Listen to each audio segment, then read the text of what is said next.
زلمیان الکان به ودونه کړی دي او پلار به پسپینه ګیره باندې مزدوري کوي او دا لوړ به په ګلو کې بناسي دله به څه غیرت نه ورځي څه شرم به نه ورځي څه حیا به نه ورځي دله په ګلۍ کې بناسي زنانه بسې کوي کورونو دروازې بسې کوي کومه ګلۍ ګوري زموږ د مدرسې دا ګلۍ ده که نه دا زه چې پې وځم لس لونډان په دې ځای کې ناستي روزانه د دې ګلۍ په سر کې دا ګلۍ چې ده زما دا ګلۍ او نه څه شرم و حیا پکې شته زنانو ته ناستي دلته د هغه خلکو نه غیرت ختم شوی دی چې کورونو والا راپاسي او ووایي ورته چې ذلیلانو دلته څه کوئ څه کوئ دلته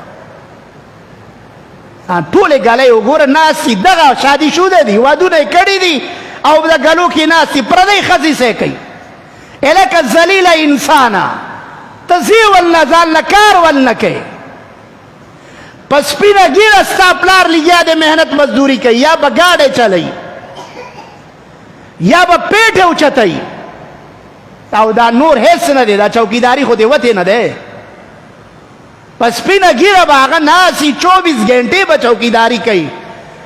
او دې هانټن موږي له چې دی نو حیا نه ورځي چې زما سپین ګیره پلار دی هغه چې دی نو چوکیداري کوي نو چې پلار شپېتو کالو ته ورسېد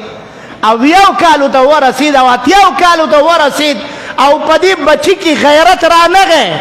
نو قرآن مې مخې ته پروت دی زه یم چې دا د دې پلار نه دی دا سړی دا نه دی دا سړی دا بل څوک دی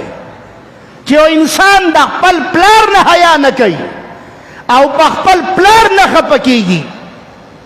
او مور چې ده په کټ کې پرته ده او بیماره ده د هغې د علاج پیسې نشته دا به یا سګرټ څکي یا به چې دی نو چرس به څکي یا به جواري به کوي یا به چې دی نو د دی په غاړه ناستي د چرسیانو سره یا به ورسره صوباړې ورسره یې چېرته به کرکټې به کوي څه غیرت څه حیا پکې نشته تا وعده کړې ده تا یوه زنانه خپل کور ته راوستې ده د ښځې ته خاونې هغه ښځې په زړه به څه تېرېږي چې هغه ګوري چې زما په رشته دارانو کې داسې زلمیان پیسې ګټي او په نره باندې ګټي او زما دا بېغیرته په کور کې ناست او ځان نه یې ښځه جوړه کړې ده نو دله پکار دي چې یو دوه والی خپلو غوږونو ته واچوي یو دوه ګوتۍ د سرو خپلې ګوتو ته واچوي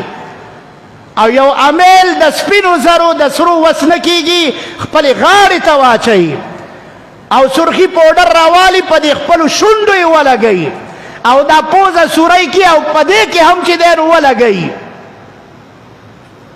دله دا پکار دي او پکار دا چې د خپلې ښځو دا جامې راواخلي او په خپله یې ورسره واغوندي چې یوه ښځه هغه ده او بل نرښځی دا دی په کور کې ناست تا وعده کړې ده هغه وعده دې څه شوه تا ته دا خبرې پلار نشي کولی تا ته دا خبرې مور نشي کولی ځکه پلار له ته سوک ورکې او مور ته ته کنځلې کې دا خبرې به تا ته مولوي صاحب کوي او په لوډ سپیکر باندې به یې کوي دا درته صرف مولوي صاحب کولی شي الله دې تا کې غیرت پیدا کی چې پردی لور دې چې دی نو هغه په نکاح کړې ده که تا ورسره نکاح نه وی کړی سل ظلمي و غیرتیان چا به ورسره کړی وی او په ننګ او په غیرت به یې ساتلی په ننګ او په غیرت باندې الله وی ایمان والو اوفو بالعقود وعدې پوره کوي پوره نو یو وعده د نکاح ده نکاح هسې ګپ نه دی چې ګپ دی بس تا چې دی نو ووي چې ما قبوله کړه بیا زه ځان له مزې کوه